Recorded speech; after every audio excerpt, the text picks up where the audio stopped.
Indian star opener అయిన శిఖర్ ధావన్ కొద్ది రోజుల క్రితమే రిటైర్మెంట్ ప్రకటించాడు. ఇండియన్ క్రికెట్ లో ఎన్నో బెస్ట్ పర్ఫార్మెన్స్లు చేశాడు. మరి ధావన్ ఇంటర్నేషనల్ క్రికెట్ లో ఆడిన టాప్ నాక్స్ ఈ వీడియోలో చూద్దాం. 187 వర్సెస్ ఆస్ట్రేలియా థర్డ్ టెస్ట్. 2013లో ఆస్ట్రేలియాతో మొహాలీలో జరిగిన థర్డ్ టెస్ట్ లో శిఖర్ ధావన్ తన డెబ్యూ టెస్ట్ మ్యాచ్ ఆడాడు.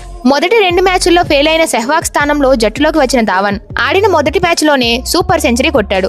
ఈ మ్యాచ్ లో మొదట బ్యాటింగ్ చేసిన ఆసీస్ టీం ఫస్ట్ ఇన్నింగ్స్ లో 408 పరుగులు చేసింది. ఇండియా మొదటి ఇన్నింగ్స్ లో ధావన్ సూపర్ బ్యాటింగ్ చేశాడు. కేవలం 85 బాల్స్ లోనే సెంచరీ కంప్లీట్ చేసిన ధావన్ డెబ్యూ మ్యాచ్ లో టెస్ట్ లో ఫాస్టెస్ట్ సెంచరీ చేసిన ప్లేయర్ గా రికార్డు సృష్టించాడు. మొత్తం ఇన్నింగ్స్ లో 33 ఫోర్లు 2 సిక్సర్లతో 187 పరుగులు చేసి డెబ్యూ మ్యాచ్ లో ఎక్కువ రన్స్ చేసిన ఇండియన్ ప్లేయర్ గా కూడా రికార్డు సృష్టించాడు. ధావన్ ఇన్నింగ్స్ కి ఇండియా ఫస్ట్ ఇన్నింగ్స్ లో 91 రన్స్ లీడ్ లో ఉంది.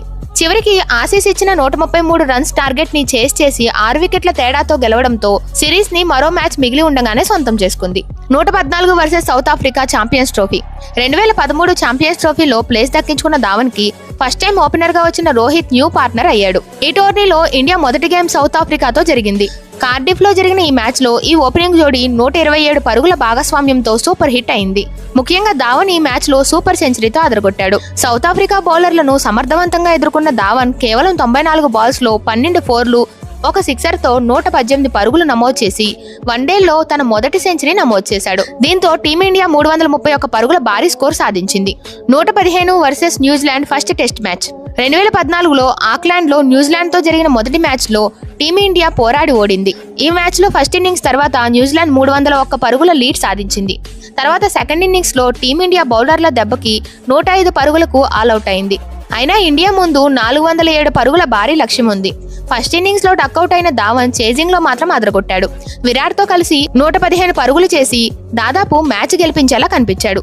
కానీ ధావన్ అవుట్ అయ్యాక బ్యాటింగ్ ఆర్డర్ మొత్తం ఫెయిల్ అవడంతో 40 పరుగుల తేడాతో ఓడిపోయింది. కానీ ఈ ఇన్నింగ్స్ ధావన్ ని ఎలాంటి కండిషన్స్ లో అయినా బ్యాటింగ్ చేయగలడు అని నిరూపించింది. 137 versus south Africa 2015 world cup. 2015 world cup లో జరిగిన గ్రూప్ స్టేజ్ లోని మ్యాచ్ లో ధావన్ మరోసారి సౌత్ ఆఫ్రికా టీం పై సూపర్ సెంచరీతో అదరగొట్టాడు. ఈ మ్యాచ్ లో మొదట బ్యాటింగ్ కి దిగిన టీమిండియాకి ఓపెనర్ రోహిత్ శర్మ రన్అట్ అయ్యి డక్అవుట్ గా వెనుదిరిగాడు. తర్వాత వచ్చిన కోహ్లీ అండ్ రహానేలతో కలిసి ఇంపార్టెంట్ పార్ట్నర్షిప్ చేసుకుంటూ స్కోర్ బోర్డ్ ను పరిగెత్తించారు.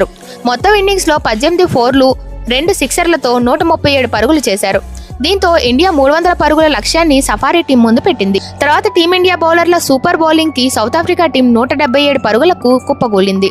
117 versus Australia 2019 world cup match. 2019 world cup లో గ్రూప్ స్టేజ్ లో ఆసీస్ టీం పై ధావన్ ఆడిన ఇన్నింగ్స్ కెరీర్ లోనే బెస్ట్ నాక్ అని చెప్పొచ్చు. ఈ మ్యాచ్ లో మొదట బ్యాటింగ్ కి దిగిన టీమిండియాకి ఓపెనర్లు Rohit and Dhawan super stars ఇచ్చారు. హాఫ్ సెంచరీ చేసి రోహిత్ అవుట్ అయినప్పటికీ ధావన్ తన బ్యాటింగ్ కంటిన్యూ చేశాడు. కోహ్లీతో మరో బిగ్ పార్ట్నర్షిప్ నెలకొల్పిన ధావన్ కేవలం 95 బాల్స్ లో తన సెంచరీ కంప్లీట్ చేశాడు. దీనికి ముందు మ్యాచ్ స్టార్ట్ అయిన కొన్ని ఓవర్ల తర్వాత కమిన్స్ వేసిన బాల్ ధావన్ ఫింగర్ కి తగిలి ఫ్రాక్చర్ అవుతుంది. అయినా గాయంతోనే బ్యాటింగ్ చేసిన ధావన్ 16 ఫోర్లతో సెంచరీ కంప్లీట్ చేశాడు. దీంతో ఇండియా 352 పరుగుల స్కోర్ నమోదు చేసింది. తర్వాత స్కానింగ్ లో ఫ్రాక్చర్ ఎక్కువగా అవడంతో టోర్నీ మొత్తం దూరం అయ్యాడు. కానీ ధావన్ ఆడిన ఆ ఫైటింగ్ నాక్ తన కెరీర్ లోనే గొప్ప ఇన్నింగ్స్ గా ఉండిపోతుంది.